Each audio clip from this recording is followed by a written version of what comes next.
श्री राधे कृष्णा। आज हम बात करेंगे ज्येष्ठ मास में अपरा एकादशी कब है, शुभ मुहूर्त, पारण समय, सब इस वीडियो में मिलेगा। इसलिए आप वीडियो को स्किप मत कीजिए, पूरा वीडियो देखिए।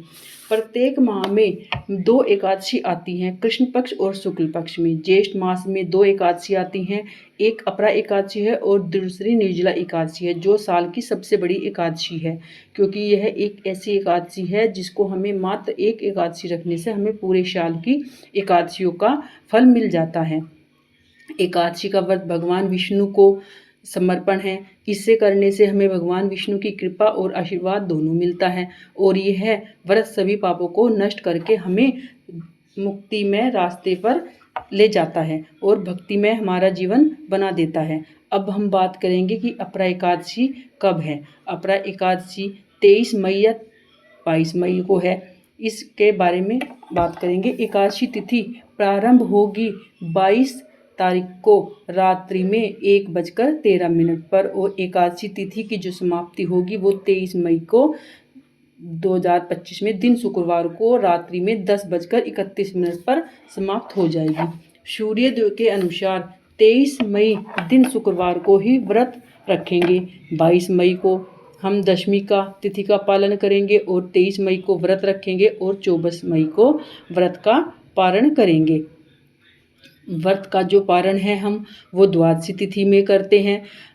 इस पारण समय क्या है वो भी हम वीडियो के लास्ट में बताएंगे।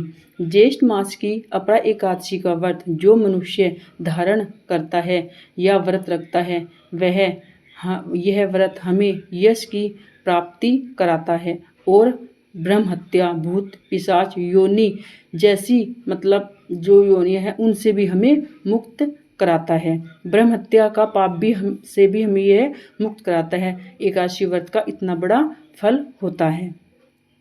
इस दिन भगवान लक्ष्मी नारायण की पूजा करनी चाहिए। इस एकादशी को जो भगवान विष्णु के का शेष नाग का जो स्वरूप है यानी शेष नैया पर विराजमान रहते हैं उस स्वरूप की पूजा हमें इस अपरा एकादशी पर करनी चाहिए और भगवान विष्णु के साथ हमें माँ लक्ष्मी की भी पूजा अर्चना करनी चाहिए। इससे हमें माँ लक्ष्मी का भी आशीर्वाद मिलता है और हमें इस दिन खुद भी हमें पीले वस्त्र पहनने चाहिए। पूजा करते समय हमें भगवान को भी पीले फूल अर्पण करने चाहिए, पीले फल अर्पण करने चाहिए, पीला भोग बनाना चाहिए और इस दिन हमें रात को भगवान को मखानों की पीली खीर भी बनाकर अर्पण करनी चाहिए। क्योंकि एकादशी पर हम चावल खाना वर्जित है, चावल नहीं खाते, इसलिए हमें चावल की खीर का भोग माँ लक्ष्मी और भगवान विष्णु को दोनों को प्रिय है, तो इसलिए हम उस दिन मखानों की खीर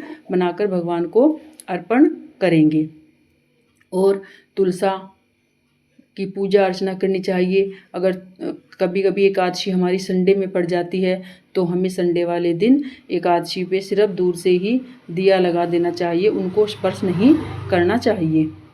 और तुलसा के बिना भगवान को कुछ भी अर्पण नहीं करना चाहिए। हम कितने भी फूलों से कितने भी भोग चढ़ा दें, कितने भी हम हीरे जवाहरात भगवान को अर्पण कर दें, अगर उसमें तुलसा नहीं है तो हमारा सब पूजा पाठ व्यर्थ हो जाता है। इसलिए भगवान को तुलसा के बिना कुछ भी अर्पण नहीं करना चाहिए।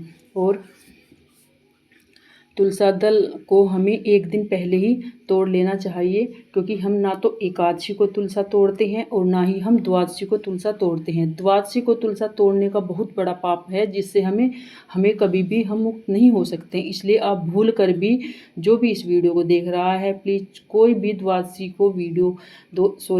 को आप तुलसा मत तोड़िए। और अब हम बात करते हैं पारण समय की।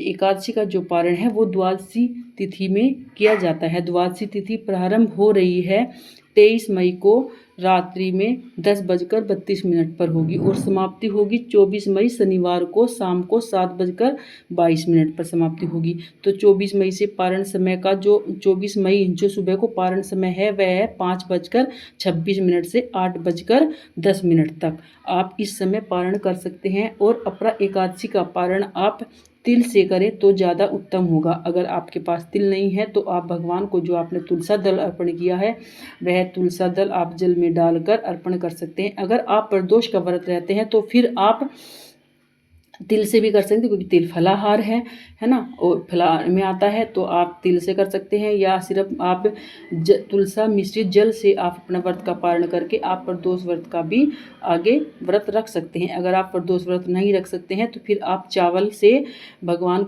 मतलब विष्णु का ये व्रत का पारण कर सकते हैं, और आप भगवान को उस दिन सुबह सुबह खिचड़ी का भोग लगाइए। आपके यहाँ जो भी भगवान विष्णु के मतलब विग्रह हैं, जैसे लड्डू गोपाल हैं या राधा कृष्ण की मतलब जोड़ी है ना, तो फिर जुगल सरकार की जोड़ी है, तो आप उनको स्नान कराइए, पंचामृत स्नान कराकर पीले वस्त्र, पीले भोग, पीले फूल अर्पण कीजिए, तुलसा दल अर्पण कीजिए, और आप अपना एकादशी का व्रत इस तरह करिए। और फिर आप द्वादशी को सुबह को खिचड़ी का अच्छा सा खिचड़ी बनाकर भोग लगाइए, और आप खुद भी उससे अपने व्रत का पारण कीजिए। राधे राधे।